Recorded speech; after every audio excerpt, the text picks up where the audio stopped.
much for having me, Julie. I love teaching, and teaching on Zoom has been fun and interesting. So hopefully you all will walk away with a lot of information. I do have a PowerPoint, so I'm going to start my PowerPoint, and then I'm going to explain how you can see me and the PowerPoint at the same time, because I know a lot of people like having both. So I'm going to go ahead and share my screen. And I'm going to move you all over to my second screen so I can see all of your faces, because that is always beneficial. So if I ever look like I'm looking over, the reason I'm looking over is because I'm looking at you all and everything. So what you're going to do to be able to see me and the screen at the same time is, if you're not on an iPad, if you're on a computer, go ahead and at the top you'll see a green thing that says Yael Weinstein sharing, and you'll see a black button that says View Options. Go ahead and select that View Options and select side-by-side mode. And if you do that, you'll be able to see me as well as the screen, and you can actually choose if you would like to see me larger or the PowerPoint larger. So you have that. Is everybody good? Thumbs up if everybody's good. Excellent. If you're on an iPad, you are good to go, because it does that automatically, same with an iPhone. Okay. So we're talking about the scourge of plagues and anti-Semitism, and it's an appropriate topic today because of the holiday of Lag BaOmer is actually the celebration in many ways / commemoration, because you have to look at it in both ways, of what happens when at the end of a plague, essentially. And the plague that it commemorates is the plague that killed 12,000 pairs of Rabbi Akiva's students during the Bar Kokhba revolt. So it's looking at a time period that was very difficult for the Jews when they were revolting, because they were not being allowed to celebrate their tradition, as well as a plague simultaneously.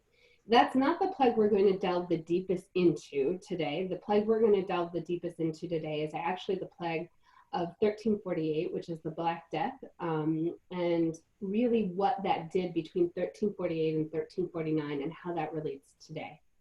In order to do that, though, we need to look at and have a basis of anti-Semitism. And a lot of you are probably thinking to yourself, I understand anti-Semitism. Anti-Semitism is when people hate the Jews.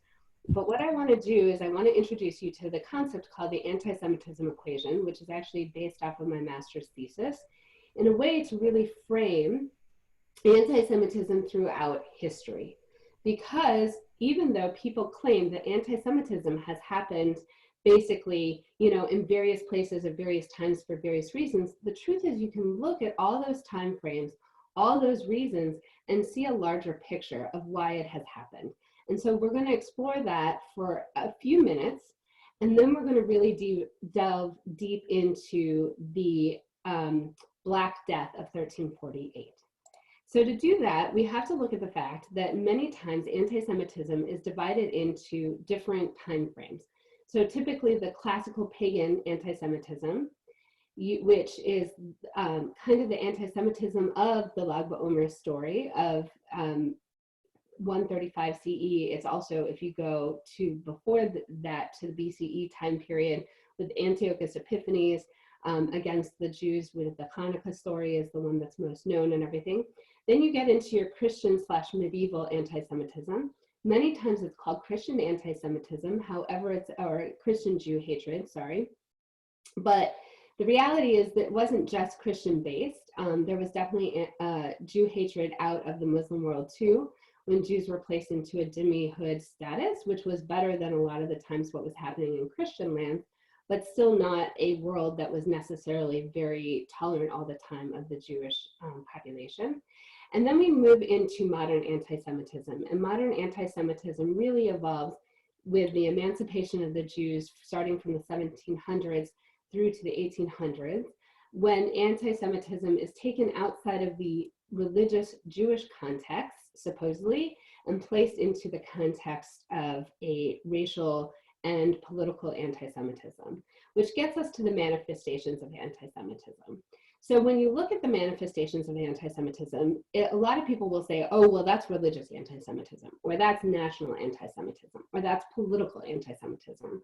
They also claim there's racial, anti-Zionist, economic, and cultural. But you'll see here, I created a Venn diagram. The reason I did that is never, ever, ever is anti-Semitism only one manifestation. There might be a primary manifestation.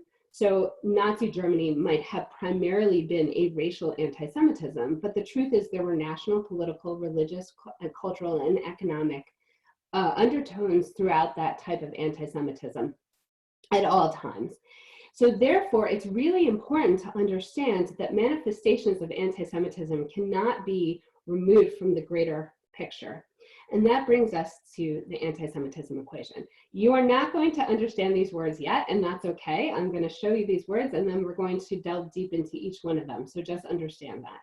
So anti-Semitism as an equation equals the non-Jewish dynamics multiplied by the Jewish canvas, multiplied by historic iconography, and lastly, multiplied by accessibility. Now, for those of you who do math and everything, and for all of us when we learned about math, there's a difference between an addition problem and a multiplication problem in terms of zero. Meaning, if this was an addition problem and there was zero, it wouldn't cancel out. But if there's a zero in a multiplication problem, no matter what else is expressed, it's always going to equal zero. Therefore, anti-Semitism, in terms of policy, persecution, or genocide, would not happen if you could zero out any of these four categories. However, if you can't zero out these categories, the goal is to minimize the categories so that the multiplication and the effects of it, the exponential effects of it, is less significant. And what that means is that we have a way to use this equation to really try and understand how we can respond to anti-Semitic events. Now, when I'm saying anti-Semitism, I am not referring to your horrible neighbor who made an off-the-cuff comment about Jewing you down. That's horrible, that's awful. However, I'm talking about the anti-Semitism that is group anti-Semitism that leads to policies, persecutions, or genocides. It does not have to be by governments, though, right? So there's a difference between assuming that it has to be by a government versus assuming that it is by a group, because there's mob groups that will go out and attack Jews. That is a form of anti-Semitism that you can look at this equation, all right? So I hope that makes sense for everybody in terms of how we're looking at it. So let's look at the non-Jewish dynamics. So the non-Jewish dynamics of anti-Semitism and the story of anti-Semitism actually starts without the Jew at all in the conversation. It starts with a group of people who sees themselves as us. And naturally, if I see myself as us, everybody else is them. And it's the definition of who the them is, creating the other. There is an extreme amount of research into group identity, and all the foundations of group identity is an us versus them dichotomy. And it's always a dichotomy. So if there's an us and there's a them, the us generally sees themselves as superior, right? It is very rare for a people to want to belong to a group that is inferior. Jews are actually very unique in the sense of we're often self-deprecating. But the truth is that by and large, right, an us sees themselves as superior, as knowing more, knowing better, knowing the right way to do, knowing the truth, whatever that superiority is surrounded by. Simultaneously, they have a perceived threat. And the important thing of understanding this perceived threat is it's an existential threat. It's not just a threat where, oh, I might lose my money. It's an existential threat where you actually are afraid of dying, and it's a kill or be killed scenario in your head. You have to fight it. Now, the interesting thing about the perceived threat is that it does not have to be real, right? So a group can think that there is an existential threat, and that is enough to make them be fearful and feel that they have to fight back. What else is interesting is that it does not have to be an enemy that can be attacked. For example, the existential threat could be a plague, and we're going to see how that plays out both in terms of the Black Death and also in terms of today's, the kind of anti-Semitism that's kind of percolating today with COVID-19. For whatever reason, the group who sees themselves as superior, feels there's an existential threat, is not capable of immediately attacking their threat, either because they don't have access to the threat They don't have the finances to produce the threat. In terms of a plague, they don't necessarily have a cure for the threat. So for whatever reason, they don't have the ability to attack it immediately. And if they are unable to attack it immediately, or if they are, sometimes they don't have the ability to attack the entire enemy base. So if they wanted to attack it, they might not be able to do everything possible at one given time in all locations. So what that group does is they begin a campaign by taking on others. And those others are generally people within the society that do not have the ability to protect themselves. So you don't start with the others that are strong, that are able to retaliate. You start with the others that are weak, that are unable to do something. So in Nazi Germany, the Nazis did not start with the Jews even. They started with their own population of people that were disabled, either mentally or physically disabled, because they were unable to do anything to protect themselves against the attack. And then it ratchets it up. So then they also use as practice the base. So they use these groups of others that are smaller as practice for figuring out how to gas people, figuring out how to burn people effectively, figuring out how to do experiments, whatever that is, they practice and practice and practice. So the story then is, when do the Jews come into the picture? Well, the Jews come into the picture with the Jewish canvas. Essentially what happens is the Jews become a perfect model for attacking, because the Jew can represent any other that you want to say. And let's see what that does and how that happens. So you have a Jew who's the wandering Jew, and the wandering Jew goes from place to place to place to place to place, right? And when they do that, they partially assimilate, but they don't fully assimilate into the society. And because of that, they are still seen as other, but they take on traits of the society that they're in. And therefore, they become the perfect model. So if you want to say there are Jews who are capitalists, there are Jews who are capitalists. If you want to say there are Jews who are communists, there are Jews who are communists. If you want to claim there are Jews who are white, there are Jews who are white. If you want to claim there are Jews who are black, there are Jews who are black. So the Jews become a perfect model because they have a distinct personality and a distinct group identity, while also being able to carry on the identities of other groups as well. And Jews, by and large, are not strong enough to actually defend themselves and protect themselves from being attacked. So they become the perfect base to attack. And then in addition, there's this extra piece, which is the historic iconography. And the historic iconography can never be zeroed out. And we're not going to read these texts, but these texts, one is from the New Testament and one is from the Quran. It does not mean that these are anti-Semitic on their own. However, they have been used throughout history by people who are anti-Semitic to build a story against the Jew. And you can't erase that because these are in their holy books. These are not going away. So you can't minimize the historic iconography in the sense of taking it away. You have to minimize it by saying, well, let's not read it as anti-Jewish. Let's read it in different ways. Let's build different relationships. But what this does, historic iconography, is it builds a story on itself. And we're going to see a few pictures of the story.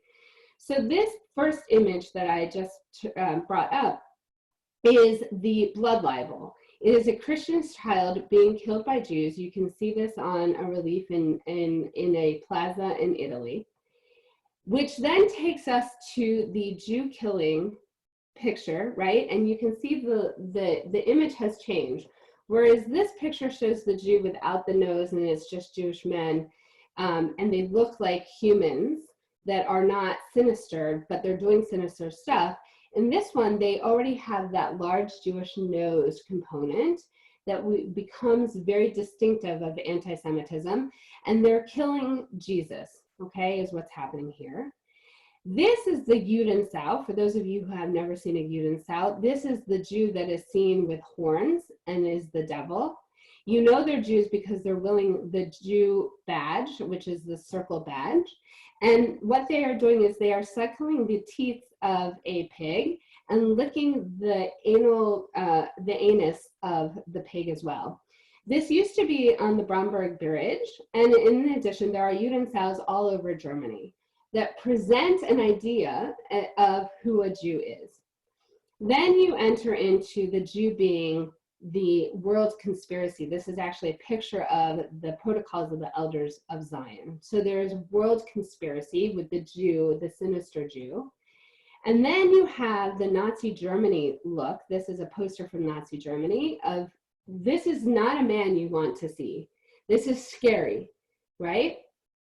And lastly, then it seeps into the conversation of the political discourse between the Palestinian and Israeli conflict using anti-Semitica within that conversation. What's important to understand of historic iconography is it builds itself on top of each other, layer after layer after layer. So what happens is I don't have to say the Jew is a vile, disgusting human that kills babies for their blood to eat and blood libel and are Christ killers and everything. What I can say to people who, is I can say Jew, and those who are not fans of Jews will automatically have all those images in their head. It will be an immediate thing. So the historic iconography builds that layers, and it's impossible to take that completely away. So you need to minimize it. So that's not the zero in the anti-Semitism equation. The last part is accessibility. It used to be to kill a Jew, you had to touch a Jew. Then it became to kill a Jew, you had to be able to shoot a Jew. And then it became to kill a Jew, you stuck them in a gas chamber and you didn't even have to be in the room. And now it's become to kill a Jew, you can drop a bomb to kill a Jew. So access is important. If you don't have access, it doesn't matter how much you hate the Jews, you cannot institute a policy, a persecution, or a genocide. So that's the anti-Semitism equation. So how does that play out in the Black Death? So with the Black Death, that happened in 1348, and it was the bubonic plague, where there would be basically large sores all over your body, and you would have phlegm that would kill you as well through this process. And it went through like wildfire to the point where millions of people passed away through this. And it didn't have a 1% death rate. In some countries, in Italy, it had a 50% death rate. And in other countries, it had a 30% death rate. So you're not talking, so in Germany, for example, 1.5 million people died from this in 1348, 1349. So you're not talking about small numbers, right? It makes COVID-19 honestly look like a baby plague, right? A baby pandemic. So what the reasons for the plague that people found, right? Because people always are finding reasons for why things are happening. And remember, they didn't have the same technology that we have now, but they had scientific reasons. So, and they also had religious reasons. And many times these two reasons converge onto each other, and we'll see how that does that in COVID-19 as well. So scientifically, they claimed the air could be poisoned, the wells could be poisoned, there were earthquakes, the planetary configurations, they believed there were 7 planets and the way they aligned led to the plague, that it could be transmitted through the imagination just by looking at somebody, because that's how pervasive this plague was, or that it could be transmitted through sight. Just by looking at somebody, you could infect the person. Religiously, people were turning to God to try and figure out what was going on, and they thought it was God's wrath for the behavior, and that it was the end of times. Now, what's really interesting is these two things converged together, and there became, remember how I said that anti-Semitism at first, like you can see the multiple manifestations kind of merge and become that Venn diagram, that it's not just one or the other. And if you try and think of everything in simple forms, you fail to recognize the complicated nuances of the story. So what happened is that the Christian community thought that this was coming to the end of the times with an emergence of a great leader. They believed that the emperor would, of the last days, who would destroy the heathens and institute a period of harmonious rule on earth, right? But during that time, Gog Magog, the enemies of Christ, would come and be unleashed, bringing drought and famine and war and plagues and destruction. And during the Black Death, this felt that way because there were wars, there was famine, there was drought, and there was, of course, this horrible, awful plague that was happening. And they believed the emperor would journey to Jerusalem, where he would surrender his crown and die, and that would usher in the Antichrist. And the Antichrist would usher in a time of horrible persecution against the Christians. There would be apostasy of many of them, leaving only a faithful remnant. And then a yoke and a leash would then appear and reconvert the apostates. The Antichrist would attempt his own ascension from the Mount of Olives. So if you can see, this is the exact opposite of Christ, right? But then the devil would drop him and he would fall to his death. And there would be these 15 signs that the world was coming for the second coming of Christ, where Jews had to be converted or murdered before Christ would come. That last component is very important. That if you believe the end of times were coming and the plague was a signal of that, then who needed to die? The Jews needed to die, right? Because if they didn't die and they weren't murdered, then the end of times and the fulfillment of Christ's coming would not happen. So, in terms of the Black Death, the people who saw themselves as us were the Christians, not all Christians, right? But there were a group of Christians who perceived themselves as Christian and us. The other was everybody else. The perceived threat was the plague, okay? They could not attack their whole base.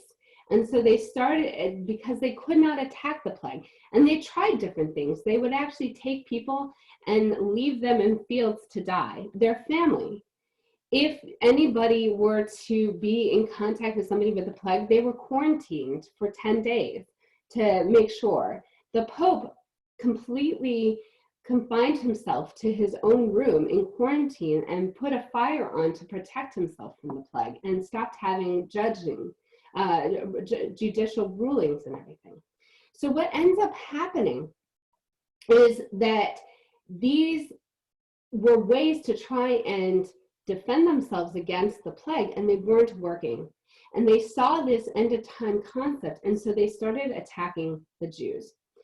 And by October 20th of 1348, what happened is they had confessions by Jews through torture.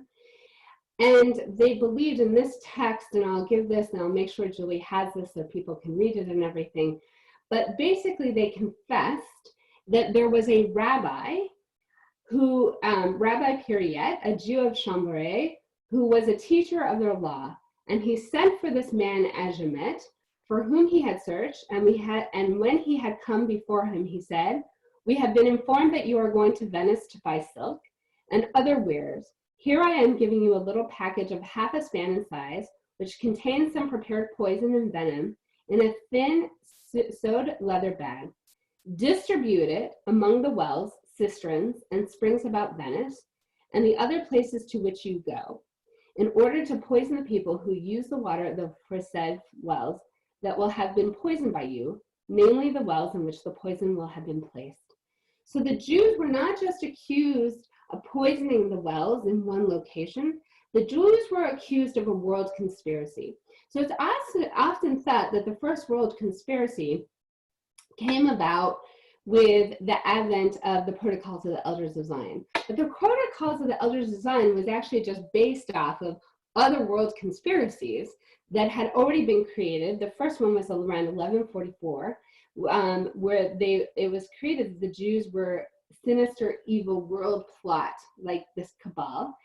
And this Black Death of 1348 promoted that even further.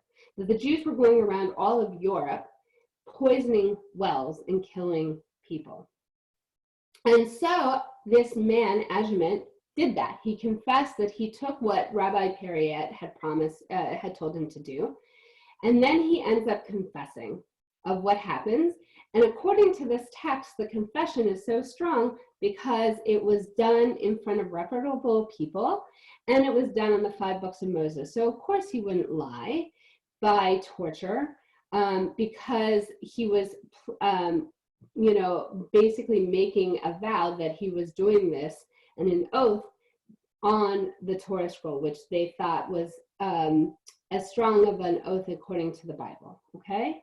So what ends up happening is in the year 1349, there occurred the greatest epidemic that ever happened.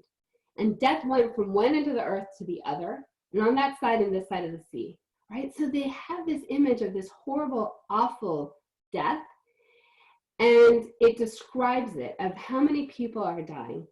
And in the matter of this plague, the Jews throughout the world were reviled and accused in all lands of having caused it through the poison which they are said to have put into the water. And the wells that is what they were accused of. And for this reason, the Jews were burnt all the way from the Mediterranean into Germany, but not in Avignon, for the Pope protected them there. So what's important to understand is this particular plague, this particular policy, persecution, genocide, right, of the Jews was not condoned by the church. It was also not condoned by the kings and emperors. So this was a mob mentality that led to the death of the Jews. So the Jews were tortured, they were burned, and those who were not burned were stabbed and drowned to death. And here's actually a picture, for example, of bones that were found in and I apologize, I do not, I'm not reading this properly, Les Roquetes in Spain. So this was where they were found. These particular, this particular skull, you can see had blunt trauma to it, okay? And this was a text, and they senselessly murdered many Jews in the communities, and others were beaten mercilessly and were wounded. And they inflicted many terrible evils, grave injuries, offenses, robberies, harms, and atrocities on these Jews. So now what I want to do is I want to turn our attention to COVID-19, right? So we're living in COVID-19. Thank God we have not had, you know, Jews being burned at the stake, and we have not had Jews being stabbed to death. But we have seen anti-Semitism as a resurgence in the last number of years. And 2019 was particularly difficult. And now we're seeing during COVID-19, the use of COVID-19 to exonerate the anti-Semitism. So this is a text from Twitter, right? That says, Israel will, I'm sure, have different medical procedures for Jews and non-Jews. Non-Jews will be put in mass prisons. And this was in response to Israel Hayom basically saying that there would be a quarantine upon coming in, right? So this is using the anti-Semitism and the Arab-Israeli conflict anti-Semitism, which I'm not saying that all of the Arab-Israeli conflict is based off of anti-Semitism, but I am saying there is some anti-Semitism within the conversation of the Arab-Israeli conflict. That is obviously for a different course. But basically, the anti-Semitism that you can see is basically this apartheid concept, right? The Jews will be taken care of and non-Jews will not be taken care of. Now, this is another quote that I wanted to bring with Pastor Rick Wiles, who's an American pastor, who says, "Stay out of those things. There's a plague in them. God's dealing with false religions. God's dealing with people who oppose his son, Jesus Christ. He's dealing with the forces of the Antichrist." So we are seeing very similar tones to what we saw in the Black Death text, right? And there's a plague moving upon the earth right now, and the people that are going into the synagogues are coming out of the synagogues with the virus. It's spreading in Israel through the synagogues. Let me tell you, Mr. Netanyahu, let me tell you, ADL, God is spreading it in your synagogues. You're under judgment because you oppose his son, the Lord Jesus Christ. So we see this religious undertones coming out as overtones, right? So this religious component. And then here's another image that has from Twitter. The Jews invented coronavirus. And this response to the Jews invented coronavirus is, nice job, Israel, creating the antidote after creating the disease. So Israel, representing the Jews, is being accused that they not only created the antidote, right, that they created the virus, and that's how they have the antidote, right? So the accusation is